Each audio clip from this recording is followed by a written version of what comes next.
Le 13 mars 2025, 1h25 du matin.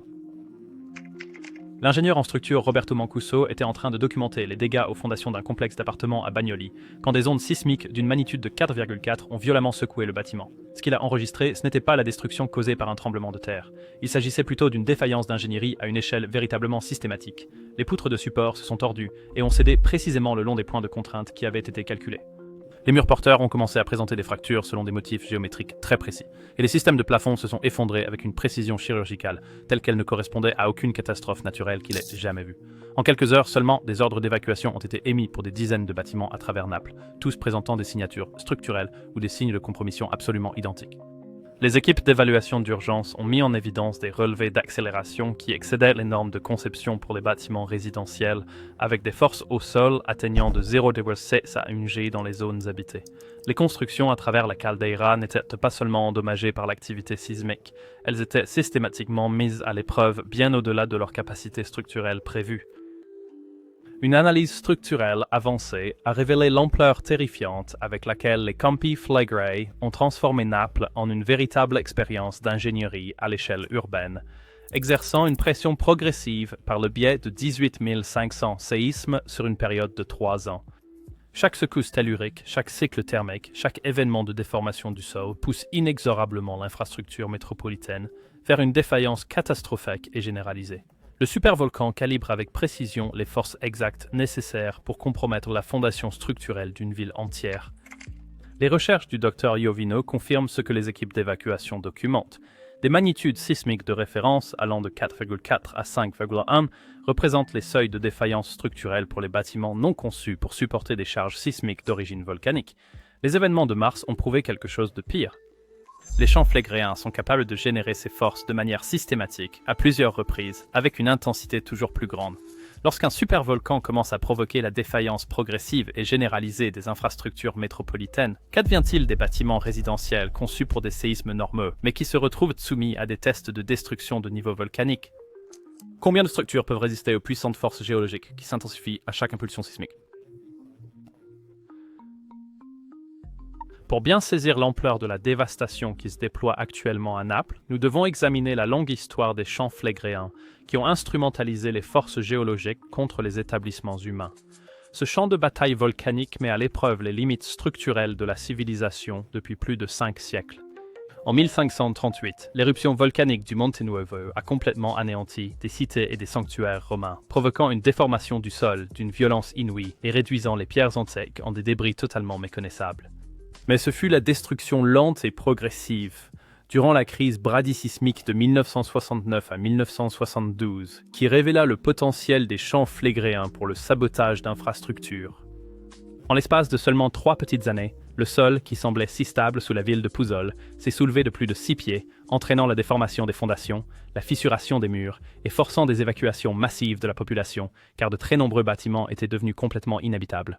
Le test de torture sismique s'est poursuivi de 1982 à 1984, alors qu'une nouvelle phase de soulèvement rendait l'intégralité du quartier portuaire de Puzzol inutilisable, endommageant plus de 8000 bâtiments et déplaçant 40 000 habitants.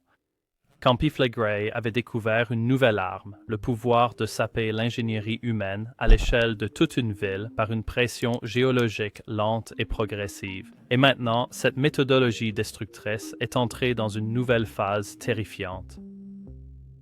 De 2005 à 2020, la déformation de la caldeira a évolué d'un soulèvement brusque et soudain vers une lente guerre d'usure, alors que les mouvements du sol, se produisant chaque année, commençaient à tasser les fondations et à propager de profondes fissures à travers la pierre ancienne et le béton moderne.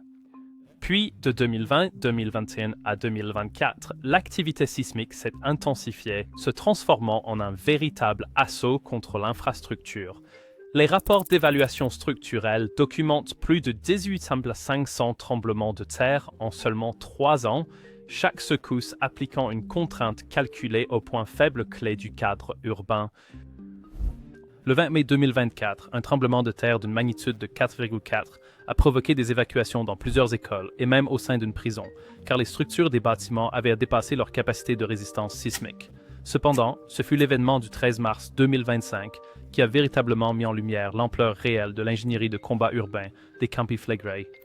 Les brevets de dégâts ont révélé un schéma glaçant. Les ondes sismiques n'ont pas frappé au hasard, mais ont plutôt tracé des chemins de moindre résistance à travers le tissu urbain, ciblant les vulnérabilités structurelles avec une précision tactique.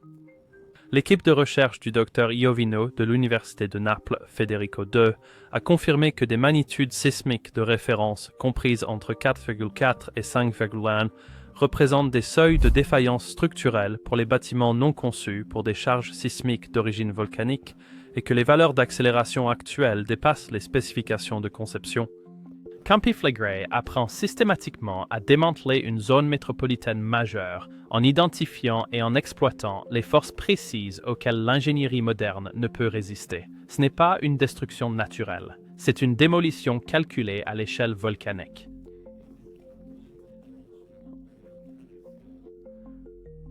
Pour visualiser le cauchemar infrastructurel qui engloutit Naples, imaginez une ville bâtie sur un système d'armes vivant, un vaste terrain d'essai géologique sondant les faiblesses de l'armure urbaine. C'est exactement ce que sont devenus les champs flégréens, un cadre de simulation souterrain pour modéliser la défaillance systématique de la construction humaine. Les relevés géophysiques confirment à présent l'existence d'un schéma tactique véritablement glaçant. Le réseau de failles volcaniques qui génère les tremblements de terre des champs flégréens n'est absolument pas distribué de manière aléatoire. Il s'agit en réalité d'une véritable toile d'araignée d'armement tectonique qui cible directement les quartiers les plus densément peuplés de Naples.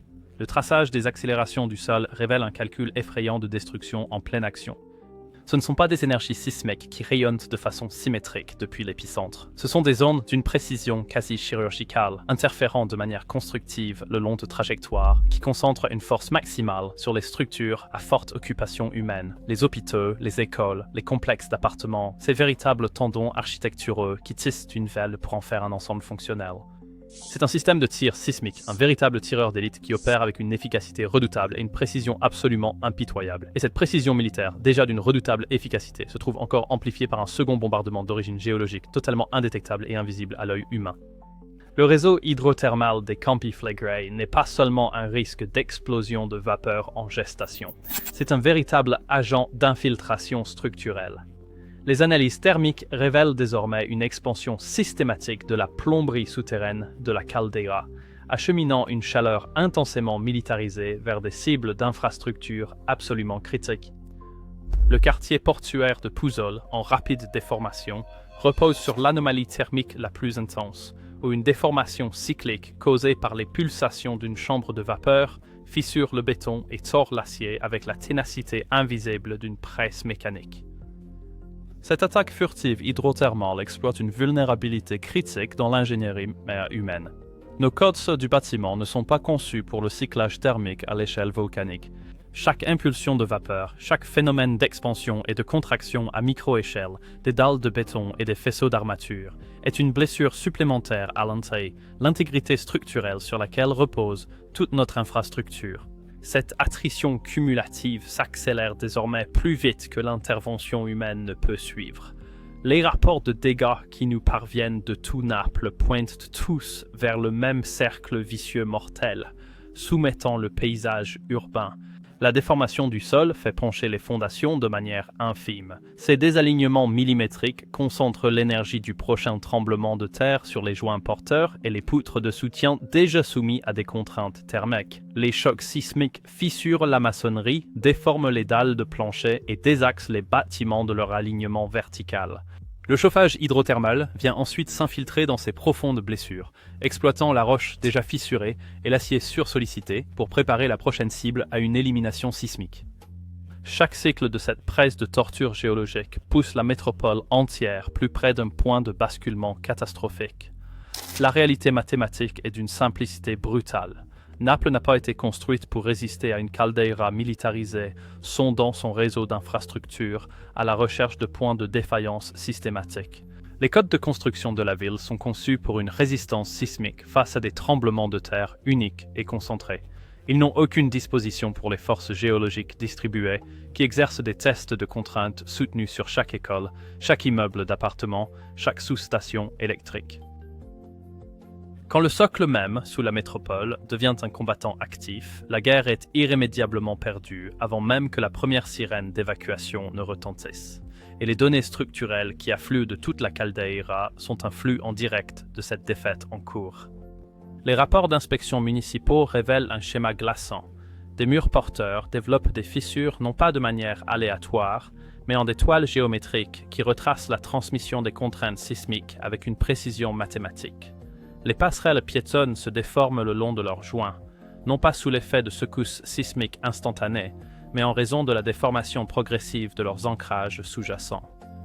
Le rapport de dommages de Roberto Mancuso du 13 mars n'était pas le compte-rendu d'un scénario de tremblement de terre standard. C'était une preuve médico-légale d'une ville démantelée, poutre par poutre, étage par étage, bâtiment par bâtiment, par un système d'armes géologiques qui apprend à chaque nouvel assaut. Les sismographes confirment à présent ce que l'autopsie urbaine avait déjà révélé. Les essaims sismiques des campi flegrei, dévastateurs pour les infrastructures, ne font pas qu'augmenter en fréquence, ils gagnent en intensité ciblée, chaque événement libérant plus d'énergie destructrice que le précédent dans l'ossature urbaine. Les données d'accélération du sol, issues du dernier événement sismique de magnitude 4,4, ont enregistré des valeurs comprises entre 0,6 G et 1 G dans les zones habitées, représentant une dose de choc d'énergie cinétique qui dépasse les spécifications de conception des constructions les plus modernes. Pour chaque immeuble à forte occupation, désormais prévu pour évacuation d'urgence, des dizaines d'autres se rapprochent silencieusement de leur point de rupture structurelle. Le bombardement sismique de mars n'était pas un accident géologique isolé. C'était une démonstration grandeur nature, prouvant que les champs flégréens ont effectivement réussi à décrypter les mécanismes physiques nécessaires pour démanteler un centre urbain majeur, un bloc d'appartements à la fois. Et le plan détaillé de ce projet de démolition est désormais clairement inscrit dans le paysage urbain lui-même. Pour les 900 000 habitants qui voient leur ville transformée en une expérience de mécanique structurelle à ciel ouvert, la catastrophe qui se déroule est bien trop réelle. Mais l'ampleur de la menace s'étend bien au-delà des défaillances individuelles des bâtiments. La véritable apocalypse infrastructurelle à laquelle Naples est confrontée n'est pas un épisode localisé de dommages dus aux secousses urbaines. Il s'agit d'un évidement d'une ampleur métropolitaine, un véritable éventrement géophysique des organes vitaux de la ville, ce qui pourrait déclencher un effondrement en cascade de l'ensemble du réseau. Les infrastructures de transport sont souvent le premier domino à tomber dans un scénario d'attrition sismique. Les ponts et les viaducs construits sans prendre en compte les charges volcaniques deviennent rapidement impraticables à mesure que la déformation du sol tord leurs ancrages de soutien. Les routes se gondolent et se déforment à mesure que leurs sous-couches se liquéfient sous l'effet des bombardements hydrothermaux. Les lignes de transport en commun s'arrêtent brutalement car les voies ferrées se tordent au-delà de toute réparation. Dans une ville sous l'assaut sismique permanent, chaque ligne de bus, chaque autoroute, chaque station de métro devient une autre zone de destruction structurelle potentielle. Mais c'est la menace qui pèse sur les services publics qui révèle la véritable nature existentielle de la guerre d'infrastructure des champs flégréens. Les lignes de vie souterraines de Naples, telles que les conduites d'eau, les tuyaux de gaz, les conduits électriques et les faisceaux de fibres optiques, sont toutes construites selon les mêmes codes obsolètes que les bâtiments en surface. Chaque rue déformée par le séisme porte maintenant une charge invisible de conduites d'eau éclatées et de conduites de gaz brisées, un réseau circulatoire qui saigne la ville de ses services essentiels. Les sous-stations électriques bâties sur des fondations fissurées deviennent des bombes à retardement de panne de courant. Même les aqueducs antiques qui ont soutenu Naples pendant des siècles participent activement à sa destruction structurelle. Pour les intervenants d'urgence déjà à bout de force, cet effondrement d'infrastructures est un compte à rebours vers une catastrophe de masse. Chaque hôpital évacué à cause d'une surcharge sismique, chaque caserne de pompiers déstabilisée par la déformation du sol, chaque centre d'appel d'urgence 911, ébranlé de ses fondations, est un autre vecteur du système immunitaire de la ville qui se déconnecte. Dans un scénario de siège volcanique, les catastrophes au sein des catastrophes deviennent la nouvelle normalité. Les tremblements de terre provoquent des pannes de services essentiels, qui à leur tour déclenchent des perturbations majeures dans les transports, ce qui mène à l'effondrement des hôpitaux, une réaction en chaîne auto-entretenue qui paralyse complètement les rouages de la vie urbaine, les menant à un arrêt brutal et terrifiant. Et à l'ombre menaçante d'une caldeira militarisée, même une évacuation massive n'offre aucune garantie de salut ou de survie. Le terrain tactique des campi Flegrei ne se limite pas à l'empreinte métropolitaine. C'est un champ d'action d'armes géophysiques régionales capable de paralyser des pans entiers du sud de l'Italie. Les glissements de terrain issus de pentes fragilisées par l'activité sismique peuvent couper instantanément les voies d'évacuation routière.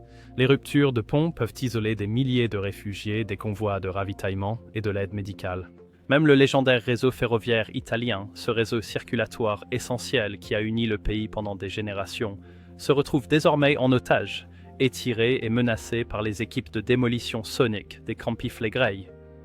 Dans une nation où les fonctions sociales et économiques vitales reposent sur une ossature de béton et d'acier vieillissant, il n'y a pas de refuge contre les forces géologiques qui peuvent dégrader les infrastructures à l'échelle régionale, et le théâtre de combat urbain de Naples est désormais l'incontestable Stalingrad de ce conflit. 900 000 habitants vivent dans un environnement bâti qui est soudainement devenu le laboratoire d'un test de résistance pour sa propre désintégration.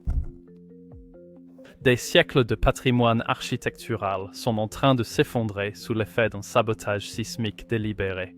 Toute une métropole est en train de découvrir en temps réel que son existence même dépend de tolérance d'ingénierie que ses fondations n'ont jamais été conçues pour supporter. C'est l'infrastructure. Un Armageddon concentré en une unique cible radiale, le cœur même de l'identité économique et culturelle du sud de l'Italie, s'étendant sur un véritable champ de mort géophysique actif. Et le plus terrifiant, les expertises structurelles qui affluent désormais de l'ensemble de la caldeira confirment toutes que la guerre des champs flégréens contre l'environnement bâti ne fait que commencer. Chaque nouveau recensement des constructions ravagées par les séismes, chaque étude approfondie des dégâts des rues dégradées par l'hydrothermalisme, chaque évaluation des écoles et des hôpitaux déformés n'est pas seulement le triste bilan de batailles déjà perdues. C'est un schéma prédictif, un plan directeur de cibles urbaines mûres pour la prochaine vague d'assaut, tandis que le volcan perfectionne ses armes pour briser systématiquement l'armure structurelle de l'humanité. 18 500 frappes sismiques calculées rien qu'au cours des 3 dernières années. Une région métropolitaine tout entière, frappée de plein fouet par un barrage de force géophysique qui n'a aucun équivalent dans le monde urbain contemporain. Ce ne sont pas des dégâts d'infrastructure à l'échelle volcanique. C'est une ville démantelée tactiquement par un adversaire géologique capable d'ordonner au substrat rocheux lui-même de se joindre au siège. Et c'est un aperçu de l'apocalypse structurelle qui attend chaque grand centre de population dans le viseur des champs flégréens. Quand la zone de destruction sismique d'un supervolcan englobe l'une des régions les plus densément peuplées et développées de la Terre, les sirènes d'évacuation et les codes du bâtiment ne sont plus que de fragiles boucliers face à une force de la nature douée de conscience, qui a eu 1 million d'années pour perfectionner l'art d'identifier les points faibles structurels de notre civilisation. La question n'est plus de savoir si la caldeira menacera les villes en surface, mais combien de millions vivront encore dans la zone de danger quand la séquence destructrice finale commencera. Car Naples ne fait pas face à un scénario de tremblement de terre, elle mène une guerre sismique contre un ennemi qui possède le champ de bataille. Et le plan directeur de l'apocalypse urbaine à venir est déjà inscrit dans les décombres de son infrastructure.